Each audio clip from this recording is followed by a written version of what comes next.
Malayalam big boss season 7 ലൈവിൽ ഇപ്പോൾ നടന്നുകൊണ്ടിരിക്കുന്ന അനുമോളും നൂറയും കൂടെ സംസാരിച്ചുകൊണ്ടിരിക്കുക. അനുമോള് പറയാണ്, ഞാൻ ആദിലനോട് സംസാരിക്കാൻ ഇങ്ങോട്ട് വരാൻ പറഞ്ഞിട്ട് അവൾ ദേ അങ്ങോട്ടാണ് പോയിരിക്കുന്നത്.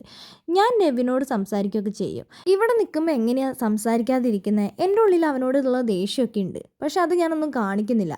ഇവിടെ നമ്മൾ അവരുടെയൊക്കെ മുഖം കണ്ടുകൊണ്ടിരിക്കുമ്പോൾ അവരോട് സംസാരിക്കാതിരിക്കുമ്പോൾ എൻ്റെ ഉള്ളിൽ എന്തോ ഒരു വിഷമം പോലെ, അതുകൊണ്ട് ഞാൻ സംസാരിക്കുന്നു പറയുന്നുണ്ട്. അപ്പോൾ നൂറേ പറയേണ്ടത് അത് ശരി തന്നെയാണ്. എനിക്കാണെങ്കിൽ ഇപ്പോൾ നമ്മളെ എപ്പോഴും കണ്ടുകൊണ്ടിരിക്കുമ്പോൾ അങ്ങനെ സംസാരിക്കാതിരിക്കാൻ പറ്റില്ലല്ലോ. ഇവിടെ വന്നിട്ട് നമ്മളെന്താണെങ്കിലും കുറേ പാഠങ്ങൾ പഠിച്ചു എന്ന് പറയുന്നുണ്ട്. അപ്പോൾ അനുമോള് പറയുന്നുണ്ട്, ഹോ എനിക്കൊരു ബുക്ക് തന്നെയുണ്ട്, ആ ബുക്കിൽ മൊത്തം പാഠങ്ങളാണ് ഞാൻ പഠിച്ചിരിക്കുന്നതെന്ന് പറയുന്നുണ്ട്. ഇവിടുന്ന് നമുക്ക് നമ്മളെ തന്നെ ഒന്ന് ഫിൽട്ടർ ചെയ്യാൻ പറ്റിയിട്ടുണ്ട്, നമ്മുടെ മോശ സ്വഭാവങ്ങളൊക്കെ ആണെങ്കിലെന്ന് നൂറ പറയുന്നുണ്ട്.